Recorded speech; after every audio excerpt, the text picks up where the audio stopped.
Ustadz, saya ingin bertanya di luar tema. Menjelang Lebaran itu sekarang banyak sekali jasa penukaran uang di jalan-jalan. Itu bagaimana hukumnya dan bagaimana solusinya jika ingin menukarkan uang lama ke uang baru? Memang ya, sekarang kita lihat di jalan-jalan itu banyak sekali jasa penukaran uang baru. Jadi mereka menyediakan uang baru untuk ditukar dengan uang-uang yang lama ya. Kalau uang mereka masih seger-seger. Jadi begini, ketika seseorang menukarkan uang dengan uang, itu harus sama nominalnya. Ketika dia menukarkan 1 juta, maka harus ditukar dengan 1 juta. Tidak boleh kurang, tidak boleh lebih. Ketika Anda menukar 1 juta, kemudian ditukar dengan 950.000, itu riba, namanya riba fadli. Jadi menukarkan barang tidak sama nominalnya ya. Atau dia menukarkan 1 juta dengan 980.000, itu pun sama. Jadi harus sama semuanya. Kalau 1 juta ditukar dengan 1 juta. Kalau tidak sama penukarannya itu riba. Jadi syarat menukarkan uang itu 2. Pertama harus sama nominalnya. Kalau 1 juta dengan 1 juta. Kemudian yang kedua harus kontannya. Jadi penukaran uang dengan uang, kemudian barang dengan barang, emas dengan emas, itu sudah ada di zaman Nabi.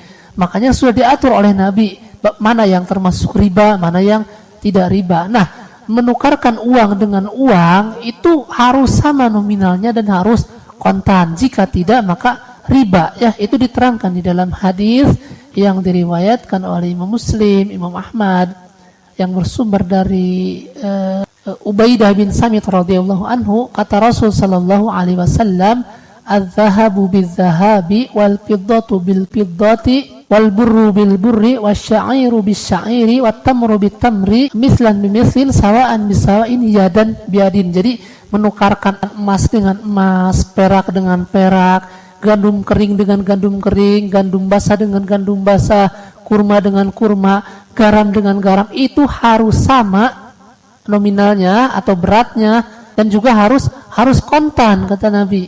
Fa idza ikhtalafat hadhil asnaf, apabila beda jenisnya, fabi'u kaifa syi'tum, maka juallah sekehendakmu. Nah, uang itu dikiaskan dengan emas. Jadi zaman dulu transaksi itu menggunakan emas, sehingga para ulama mengkiaskan segala bentuk alat untuk jual beli seperti uang itu sama dengan emas. Ketika seorang menukarkan uang dengan uang, sama dengan emas itu harus sama nominalnya. Kalau 1 juta harus dengan 1 juta, kalau 2 juta dengan 2 juta, kalau 100.000 dengan 100.000. Jika beda nominalnya maka itu termasuk riba ya. Itu pun beras, kalau orang menukarkan beras itu 1 liter dengan 1 liter, 1 kilogram dengan 1 kilogram, atau garam itu sama ya. Jadi kalau Anda menukarkan uang dengan uang, emas dengan emas, perak dengan perak, gandum dengan gandum, beras dengan beras, kurma dengan kurma, garam dengan garam, itu harus sama nominalnya. Kalau 1 liter dengan 1 liter, kalau 1 kilo dengan 1 kilo, dan juga harus kontan ya. Nah, kemudian bagaimana solusinya jika Anda ingin menukarkan uang lama ke uang baru tetapi tidak terjerat dengan hukum riba? Maka caranya begini.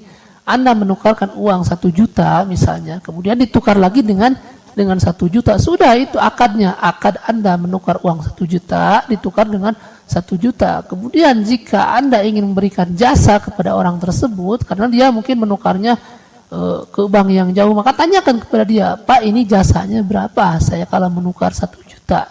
Kemudian misalnya dia mengatakan, "Oh, ini jasanya 10.000 Pak, karena saya menukarkan uang baru ini naik motor mungkin 5 kilo atau 10 kilo. Ya udah.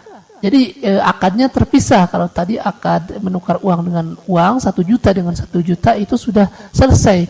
Kemudian akad yang lain Anda memberikan upahnya atau jasa kepada dia. Kalau dia meminta 10.000, ya bisa saja Anda kasih 15.000 atau 20.000, itu terserah Anda, karena itu di luar akad tukar menukar uang ya.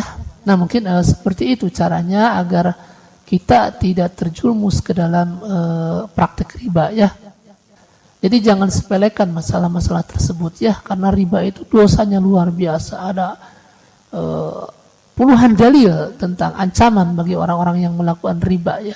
Dan seharusnya masalah-masalah seperti ini harus difahami dulu oleh orang-orang yang mempunyai jasa penukaran uang di jalan-jalan, agar ketika mereka melakukan usaha jasa penukaran uang tidak terjerumus ke dalam praktik riba ya. Nah, mungkin seperti itu ya.